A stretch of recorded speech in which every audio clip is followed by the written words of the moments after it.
meeting is being recorded.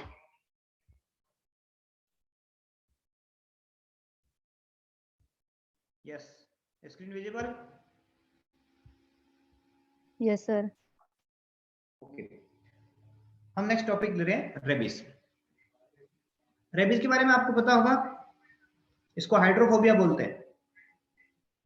हैं ना? Yes sir. कौन से सिस्टम की बीमारी है ये? नर्वस सिस्टम की। किसके है ये एक तरह का एन्सेफेलाइटिस कॉज करती है, नर्वस सिस्टम की बीमारी है। Rabies is an acute viral encephalitic disease. Acutely develop होती है, सडनली हो सकती है, कई बार क्रोनिक भी जाती है। वायरल है मींस रेब्डो वायरस से फैलती है, ठीक है, और ब्रेन को प्रभावित करती है, नर्वस सिस्टम को प्रभावित करती है, और ब्रेन का जो होता है वो इंसेफेलाइटिस करती है, विच इज फैटल, ठीक है, बहुत ही घातक है। It is spread by the contact with saliva of the infected animal through bytes, लिक्स and the scratches.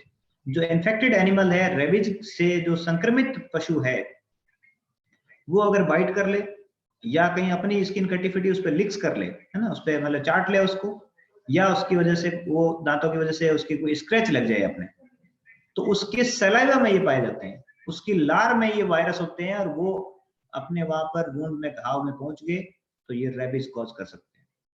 Got it? कौन से सिस्टम की? नर्वस सिस्टम, ठीक है ना, ब्रेन को प्रभावित करती है, ठीक है। कॉज्ड बाय रेब्डो वायरस, इसका वायरस है, उसको रेब्डो वायरस कहते हैं, उससे वो इसका पॉजिटिव एजेंट है।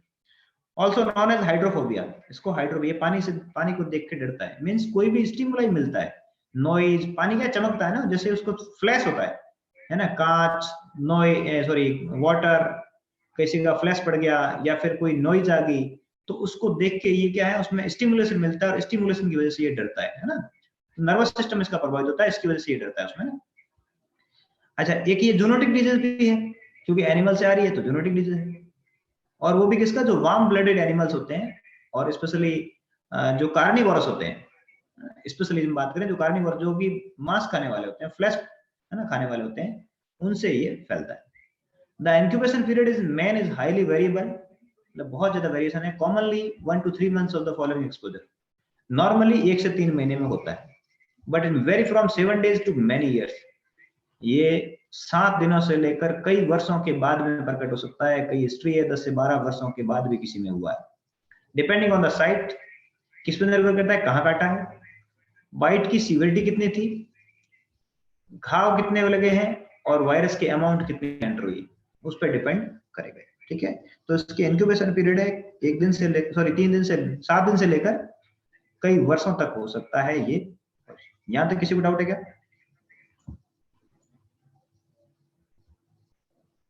No doubt. जो क्वेश्चन थे, एक तो कौन से सिस्टम की थी, दूसरा कौन सा वायरस, तीसरा नाम हाइड्रोफोबिया, चौथा किस टाइप की, जूनोटिक टाइप की, वायरल है, जूनोटिक है, ठीक है, और पांचवा क्वेश्चन इंक्यूबेशन पीरियड, ठीक है। तो 7 दिन से लेकर कई वर्षों तक, ठीक है। कोई डाउट यहां तक? अब बोलो, कोई डाउट है क्या? नहीं सर। ओके, चलो नेक्स्ट है क्लिनिकल फीचर्स। क्या क्या लक्षण आते हैं इसके? जो शुरुआत में जो प्रोड्रोमल सिम्टम्स आते हैं, है ना, इनिशियली जो होते हैं 3 से 4 दिन पहले, हेडेक होता है, थकान होती है, गले में खराश होती है, हल्का बुखार आता है ना, 3 से 4 दिन तक ये रहता है। पेन और tingling at the site of the bite, और जो बाइट किया है वहां पर उसमें टिंगलिंग सेंसेशन होगा, उसमें कुछ है ना, जैसे कुछ चींटी चल रही हो, इस टाइप के कुछ सेंसेशन होंगे, ठीक है। ये शुरू में जो जुकाम वाले जैसे सिम्टम होते हैं ना, कॉमन कोल्ड के, उस टाइप के सिम्टम आते हैं, प्रोड्रोमल सिम्टम, जो 3 से 4 दिन तक। उसके बाद ये गंभीर होती जाएगी। This is followed by the widespread excitation and the stimulation of all part of the nervous system. और उसके बाद नर्वस सिस्टम पूरा क्या होता है, एक्साइटेड और स्टिमुलेटेड होता है, और इसमें the patient is intolerant to the noise, bright light और the cold draught of air, ठीक है।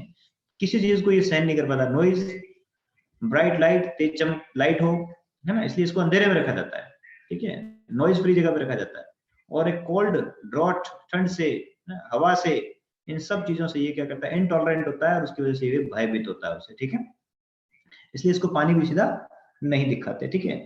देयर आर इंक्रीज रिफ्लेक्स, ठीक है, ये आइडेंटिफाई करने का अच्छा तरीका है ना। किसी को डाउट पता करना है तो पानी को दिखा दो ना, पानी ले जाके दे दो गिलास, पानी जैसे देखेगा, मिरर देखेगा, तेज लाइट होगी, ये डरेगा उससे। There are increased reflexes and muscle spasm along with the dilation of the pupils and increased perspiration, salivation and lacrimation, ठीक है। रिफ्लेक्सेस बढ़ेंगे, मसल स्पाज्म होगा, प्यूपिल से डायलेट हो जाएगी, पसीना आएगा, लार टपकेगी, सलाइवेशन बढ़ जाता है इसमें, ठीक है ना। तो ये भी जैसे जो अपन ने कहा ना कि डॉग जैसे डॉग होता है, इसमें काटता है तो उसके मुंह से लार टपकती रहती है, ठीक है। इसमें भी क्या सलाइवेशन बढ़ेगा और लैक्रिमेशन, आंखों से भी क्या होगा, पानी होगा वो आता रहेगा, बहता रहेगा, टीयर्स भी बढ़ेंगे, ठीक है। तो ये सारे उसमें सिम्टम्स आएंगे। मेंटल चेंजेस होगा, including fear of death, anger, irritability, चिड़चिड़ा, डिप्रेशन, ये सारे हो सकते हैं। The duration of illness usually 2 to 3 days and death, normally 2 से 3 दिन तक ये बीमार रहता है, उसके बाद उसकी डेथ हो जाती है। डेथ होने का कारण क्या है कि हमने कहा कि ये क्या करती है, जब नर्व स्टिमुलेट होती है तो मसल स्पाज्म करेगी। जब मसल्स स्पाज्म होगी, स्पेशली रेस्पिरेटरी मसल्स या कार्डियक मसल्स है जो, उनमें अगर स्पाज्म आ गया तो क्या हो जाएगा, कार्डियक अरेस्ट हो जाएगा। क्या हो जाएगा, कार्डियक या रेस्पिरेटरी अरेस्ट, मींस डायफ्राम संकुचित हो गया पूरी तरह से, स्पाज्म आ गया उसके अंदर, या जो कार्डियक मसल्स है वो उसमें स्पाज्म आ गया, ठीक है, या फिर कन्वल्जन आने लग गए, कोमा में चला गया, तो उसकी वजह से डेथ हो जाएगी 2-3 दिन के भीतर, ठीक है। Got it. रेबीज के बारे में सिम्टम्स, शुरू में जुकाम के सिम्टम है, उसके बाद देखो आप ये नर्वस सिस्टम में चला जाता है, नर्वस सिस्टम के सिम्टम आने लग जाते हैं, है ना। इनटॉलरेंट होता है नॉइज के, ब्राइट लाइट के, या फिर कोल्ड ड्रॉट एयर के। उसके बाद मसल्स में, नर्वस सिस्टम के बाद मसल्स प्रभावित होनी शुरू होती है, मसल्स में स्पाज्म होगा, और उसके बाद कार्डियक और रेस्पिरेटरी अरेस्ट हो जाएगा, ठीक है। Yes sir. नेक्स्ट, ये यहां से एक क्वेश्चन पक्का आना है, यहां से 101% एक क्वेश्चन उठना है, और उसमें मैनेजमेंट पूछेंगे इसमें क्या करेंगे। जो एक्सपोजर होता है ना, जो काटता है, डॉग बाइट जो होता है, या कोई भी एनिमल जो बाइट होता है, उसकी 3 कैटेगरी है। पहली कैटेगरी होती है टचिंग और feeding of animals, लिक्स on intact skin, कि हमारी स्किन कटी फटी नहीं है, कहीं से टूटी हुई नहीं है, उस इंटैक्ट स्किन पे उस डॉग ने या फिर जो एनिमल था उसने क्या किया, उसने जीभ टच की, है ना, उसकी लार टच हुई, उसने लिक्स किया, उस पे चाटा है उस पे, ठीक है ना, लेकिन हमारी स्किन डैमेज नहीं है। तो एक्सपोजर है क्या उसका, एक्सपोज हुआ क्या, वो ब्लड में हमारा गया कहीं क्या उसका सलाइवा, वायरस जाएगा क्या, नहीं, ठीक है। तो कोई मैनेजमेंट करने की जरूरत है क्या, नहीं सर। ठीक है। तो ये कैटेगरी फर्स्ट है, याद रखना। कैटेगरी फर्स्ट में वो स्किन पर चाटता है, मींस लिक्स करता है, लेकिन स्किन डैमेज नहीं होती है, ठीक है। फिर होती है category second, nibbling of the uncovered skin, minor scratches और एब्रेजन्स विदाउट ब्लीडिंग, ठीक है। उसके दांत उस पे कुछ लगेंगे, ठीक है, तो क्या होगा, माइनर स्क्रैच, हल्के स्क्रैच आएंगे, या फिर उस पे जैसे रगड़ लगती है ना, उस इस टाइप के एब्रेजन्स होंगे, लेकिन उससे ब्लीडिंग नहीं आएगी, ठीक है। ऊपर की स्किन होती है वो, है ना, उस पे स्क्रैच मार्क आ जाएंगे, उस पे निशान बनेंगे, है ना, जैसे कुछ काटा ऐसे निशान बनेंगे, है ना, जो खरोंच आएगी उस पे, लेकिन ब्लीडिंग नहीं होगी। तो ये किस टाइप का एक्सपोजर है, माइनर या सीवियर, माइनर है। माइनर है तो उसका मैनेजमेंट करना पड़ेगा, एंटी रेबीज वैक्सीन लगाने पड़ेगी, एआरवी। वुंड तो है नहीं, घाव है नहीं, लेकिन क्या है, स्क्रैचेज है, एब्रेजन्स है, तो एब्रेजन्स में सिर्फ आपको एआरवी इंजेक्शन लगाना है, मतलब एंटी रेबीज जो वैक्सीन होते हैं वो लगाना है, इसके अलावा कुछ भी नहीं करना। तो सेकंड कैटेगरी का मैनेजमेंट ओनली एआरवी। फिर थर्ड कैटेगरी, सिंगल और द मल्टीपल ट्रांसडर्मल बाइट और द स्क्रैचेज, मतलब एक या एक से ज्यादा बाइट हो सकते हैं। लिक्स on the broken skin, skin टूटी हुई है, उसके ऊपर मतलब कहीं घाव लगा हुआ था, उसके ऊपर उसने लिक कर लिया, ठीक है ना, जीभ से, या contamination of the mucous membrane with the saliva, या हमारी कोई म्यूकस मेम्ब्रेन जैसे ओरल कैविटी की है ना, तो उस कैविटी में उसने क्या कर लिया, सलाइवा उसके टच में आ गया, हमारी ओरल कैविटी के उसका सलाइवा मुंह पे उसने चाट लिया, है ना, टच में आ गया, ओरल म्यूकोसा के टच में आएगा कहीं भी सलाइवा उसका, तो फिर क्या होगा, ये सारा का सारा किसमें आएगा, थर्ड कैटेगरी में आएगा। क्या बोलेंगे इसको, थर्ड कैटेगरी, और ये सीवियर टाइप का एक्सपोजर है। You got it?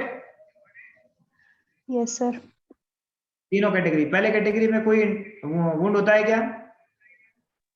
नहीं होता सर। नहीं। क्या होता है? माइनर स्क्रैच होते हैं, ठीक है, विदाउट ब्लीडिंग। और तीसरी में एक से ज्यादा वुंड, ठीक है, सिंगल या ज्यादा वुंड हो सकते हैं, या ब्रोकन स्किन थी, घाव पे इसने लीक्स कर लिया, या म्यूकस मेम्ब्रेन थी, उस पर सलाइवा उसका टच में आ गया। ये सीवियर है और इसका मैनेजमेंट करना पड़ेगा। इसके मैनेजमेंट में 3 चीजें। पहला वुंड मैनेजमेंट, दूसरा रेबीज इम्यूनोग्लोबुलिन्स, और तीसरा एंटी रेबीज वैक्सीन। 3 चीजें। पहला वुंड मैनेजमेंट मींस घाव को साफ रखना है, घाव को क्लीन करना है प्लेन वाटर से 10 से 15 मिनट। दूसरा रेबीज इम्यूनोग्लोबुलिन्स लगाने होते हैं, घाव में इम्यूनोग्लोबुलिन्स डालने होते हैं, है ना, जिसको एंटी रेबीज सिरप बोलते हैं, ARS बोलते हैं, या फिर है ना RIG रेबीज इम्यूनोग्लोबुलिन्स कहते हैं।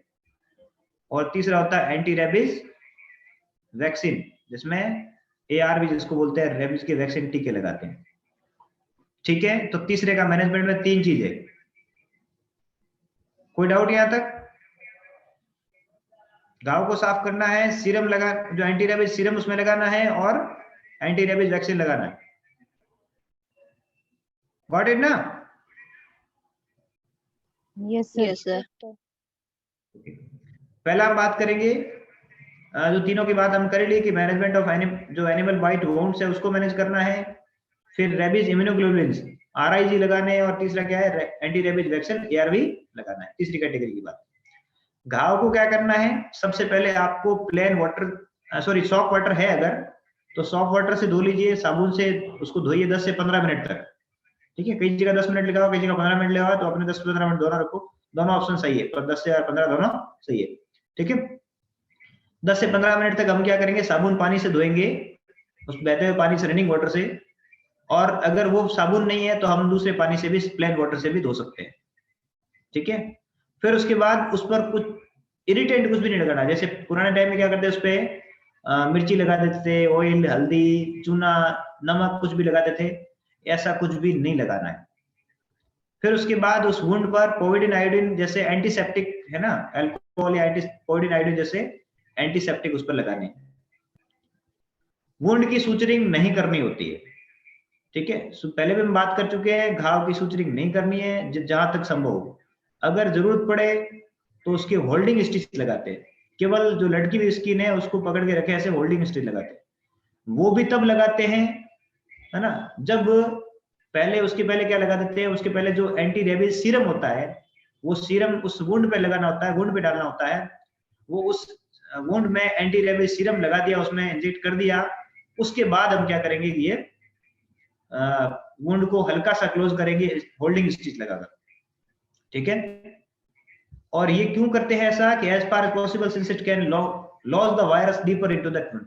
अगर हमने इसको स्टिच कर दिया तो वो वायरस है वो वहीं उसके नीचे रह जाएगा, इसलिए हमें नहीं लगाना होता है, स्टिचिंग नहीं करनी होती है जहां तक संभव हो। अगर मांस लटक रहा है, कुछ इसकी लटक रही है, तो होल्डिंग स्टिच लगाते हैं, केवल मतलब उसको पकड़ के रखे उतना, वो भी जो एंटी रेबीज सीरम उस जगह पर लगाने के बाद ऐसा करते हैं। फिर टीटी का टीका लगाते हैं सेकंड और थर्ड कैटेगरी में। फर्स्ट कैटेगरी में मैनेजमेंट कोई जरूरत होती नहीं वैसे। और अगर घाव बड़ा है, कुछ हो रखा है, तो एंटीबायोटिक भी देते हैं सेप्सिस रोकने के लिए। यहां तक समझ आएगा वुंड मैनेजमेंट? वुंड मैनेजमेंट समझ आया? घाव को धोना है, यस सर। कोविड आयोडीन वगैरह लगाना है, हमारे पास एंटीसेप्टिक जो भी है, सूचरिंग नहीं करनी है जहां तक संभव हो, टीटी का टीका लगाना है, जरूरत पड़ने पर एंटीबायोटिक देनी है। ठीक है, तो ये तो हो गया वुंड मैनेजमेंट।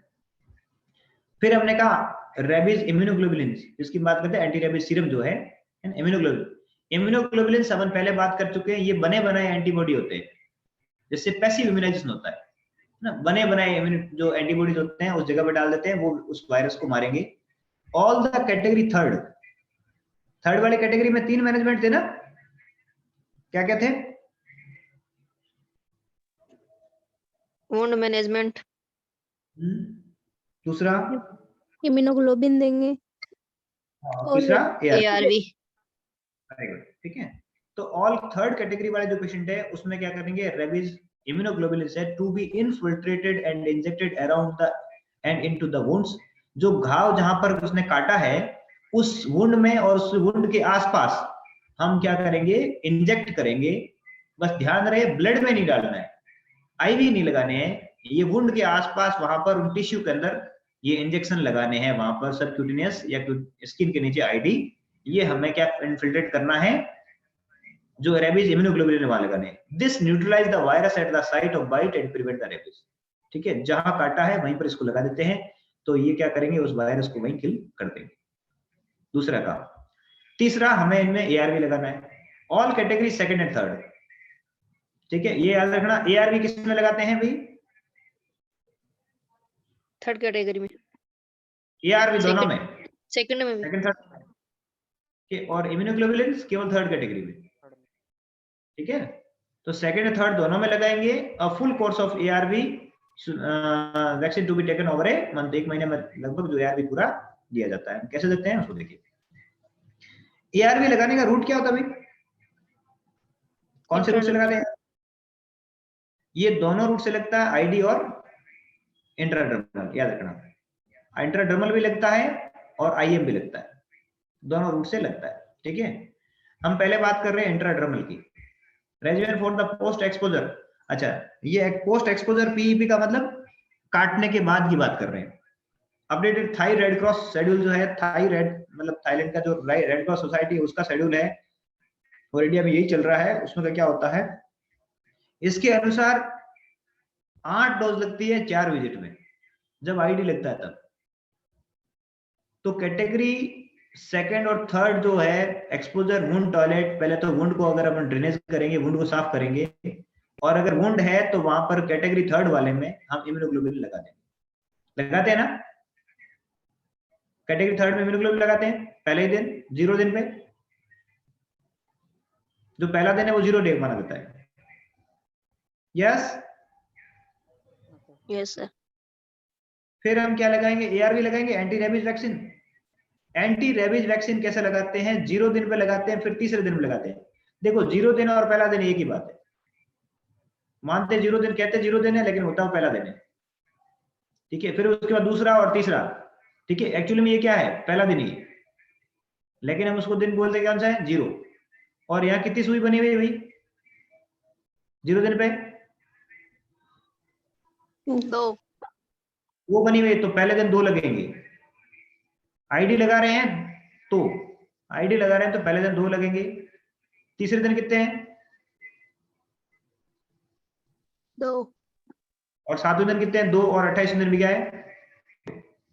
मीन्स हर विजिट मतलब 4 विजिट होगी, और डोज कितनी लग रही है, 8 डोज लग रही है। तो याद रखना इसमें 4 विजिट होती है, 0, 3, 7 और 28, और 8 डोज लगती है। तो 8 डोज आईडी लगेगी, तो एक डोज में कितना ml होता है, 0.1 ml लेते हैं आईडी में। तो यस सर। तो दोनों बाहों पे लगेगा, 1.1 ml 0.1 ml दोनों बाहों पे लगेगा। ठीक है, 0.1 ml की 2 डोज 0 पे, 0.1 ml की 2 डोज 3 दिन पे, फिर 7वें दिन पे, और फिर 28वें दिन पे। ये तो है आईडी का रूल। ठीक है, किसका है, आईडी का, इंट्राडर्मल का।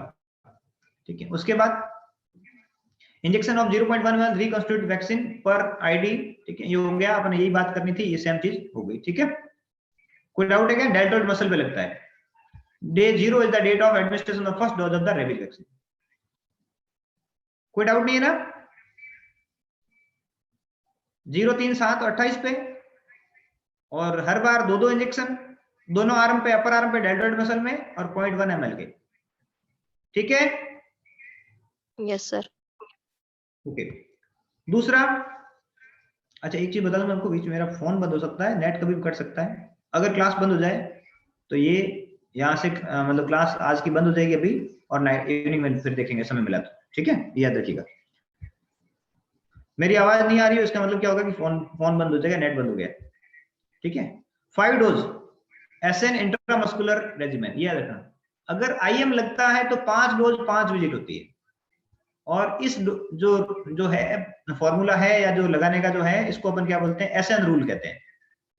याद रखना एसएन रूल में 5 डोज लगती है, पहला, तीसरा, नहीं सॉरी, 0, 3, 7, 14 और 28। 0 दिन में तो पहला दिन, पहले दिन लगेगा 1 इंजेक्शन लगेगा, आईएम लगेगा तब, फिर तीसरे दिन लगेगा, फिर 7वें लगेगा, 14वें लगेगा, 28वें लगेगा। ये अपन बात कर चुके हैं ना पहले। Yes sir. तो ये 5 डोज लगेगी। Vaccine is administered IM and deltoid, upper arm में लगाते हैं या थाई पे लगाते हैं, कभी भी ग्लूटियल रीजन पे नहीं लगाई जाती, क्योंकि वहां से एब्जॉर्प्शन कम हो जाता है, फैट ज्यादा होता है, इसलिए एब्जॉर्प्शन कम हो जाएगा। आईएम लगाते हैं तो 5, 0, 3, 7, 14, 28। आईडी लगाते हैं तो 4 विजिट, 0, 3, 7 और 28 में 14 दिन पे नहीं लगती। ठीक है, आईडी में 0.1 ml, तो आईएम में कितना लगेगा? 1 ml। ये डिपेंड करता है कि वो उसमें कितना आता है, 0.5 या 0.1। पूरी वाइल लगती है, अलग अलग फार्मा अलग अलग बनाती है। कोई फार्मा है वो 0.5 ml की वाइल बनाती है, कोई फार्मा है वो 1 ml की वाइल बनाती है। तो जैसी कंपनी का वाइल आती है पूरी वाइल लगती है वो। ठीक है, 1 वाइल कंप्लीट होता है, 0.5 या 1 जैसा उसमें आ रहा है। ठीक है, ये समरी है, देखो। पोस्ट एक्सपोजर मतलब काटने के बाद अगर आप आईडी लगाते हैं तो 0.1 ml की डोज 0, 3, 7 और 28 पे। हर बार इंजेक्शन कितने लगेंगे? 2, 2 और कितनी विजिट होगी? 4, अगर आईएम लगाना है तो 1 एंटायर वैक्सीन वाइल, पूरी वाइल। ठीक है, 0, 3, 7, 14 और 28 पे हर बार 1 लगेगा और 5 विजिट। कोई डाउट यहां तक? नहीं सर। नहीं, ठीक है। और ये डेल्टोइड में हमेशा लगते हैं और स्मॉल इन्फेंट्स में एंटीन्यूक्लियोटाइड एस्पेक्ट ऑफ मिड थाई पे लगेंगे। ठीक है, अगर हम प्री एक्सपोजर की बात करें, मतलब जो एनिमल हैंडलर होते हैं, जो एनिमल्स या जैसे डॉग हैंडलर वगैरह कुछ होते हैं, तो पहले से बचाव के लिए वो अपना टीका लगवा देते हैं। तो कौन से, अगर आईडी लगाता है तो 0.1 ml की लगेगा, मतलब एक ही डोज लगेगी 0.1 ml की, याद रखना, मतलब दो एक साथ में 2 इंजेक्शन नहीं लगेंगे। 0, 7 और 21 या 28 दोनों में से कोई भी चूज कर सकते हैं। 0, 7, 21 या 28 दोनों में से कोई भी एक चूज करेंगे और हर बार 1 इंजेक्शन लगेगा। टोटल कितनी विजिट होगी? 3। आईएम लगाएंगे तो पूरी वाइल लगाएंगे, वही सेम डे रहेंगे, 0, 7 और 28। 0 का मतलब पहला दिन है, याद रखना, 0, 7, 21 या 28 पे, और वही 1 इंजेक्शन हर बार लगेगा और 3 लगेंगे। ठीक है, 3 विजिट पे। अगर कोई री एक्सपोजर हुआ है, मींस पहले किसी को टीके लगे हुए हैं, डॉग काटा था और पूरे कंप्लीट टीके लगे हुए हैं पोस्ट एक्सपोजर वाले, और उसके बाद किसी को लगाना है, दोबारा काट लिया, तो आईडी लगेगा उसमें 0.1 ml का, जो मतलब एक ही बार में 1, 0 और 3 में लगेंगे, 1 डोज लगेगी, 2 ही डोज लगेगी टोटल, एक बार में 1 इंजेक्शन, टोटल 2 डोज। और अगर आईएम लगाना है तो पूरी वाइल, वही 0 और 3 दिन पे, और हर बार 1 इंजेक्शन और 2 विजिट। ठीक है, तो प्री एक्सपोजर में 3 डोज, री एक्सपोजर में 2 डोज। प्री एक्सपोजर जो लगेगा 0, 7 और 21 या 28 में से कोई एक दिन चूज करना है ना। आईएम भी सेम। री एक्सपोजर मतलब एक बार काटा, उसके बाद उसने वैक्सीन लगवा दी और फिर काटा डॉग, है ना, सारे वैक्सीन कंप्लीट हो गए। ये इंश्योर करना जरूरी है कि सारे वैक्सीन उसको पहले लग गए हो, कंप्लीट जो उसको डोज हो गई हो। अगर कंप्लीट नहीं हुई तो पूरे फिर से वापस फ्रेश इसको केस मान के सारे वैक्सीन लगाने पड़ेंगे। री एक्सपोजर हुआ है तो 2 ही लगेंगे, 0 और 3 दिन पे। आईएम या आईडी कोई सा लगा रहे हो, आईएम है तो पूरी वाइल और आईएम आईडी है तो 0.1 ml। Anybody having doubt? नहीं, ये आपके बस जो प्रैक्टिस में नहीं था ना, ये यही मसला था। आईडी जो था वो 2 लगते हैं इंजेक्शन हर बार और 4 डोज लगती है, मतलब 4 विजिट पे लगती है और 8 डोज लगती है। ये आइडिया नहीं होगा आपको, ठीक है ना, तो ये विशेष याद रखना।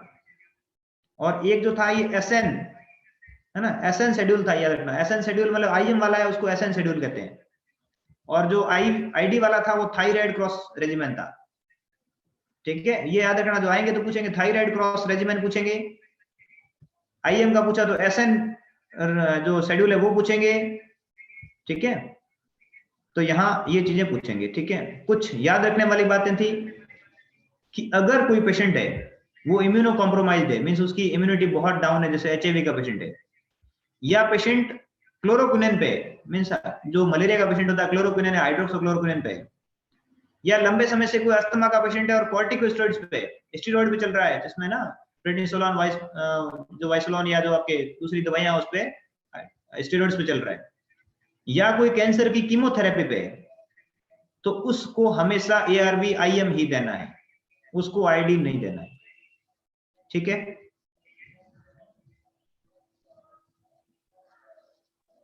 कोई डाउट यहां तक? अरे किसी को डाउट है क्या? नहीं सर। बहुत इंपॉर्टेंट 3 टॉपिक थे हमारे ये, जो अपन ने आज अभी कंप्लीट किए, ठीक है।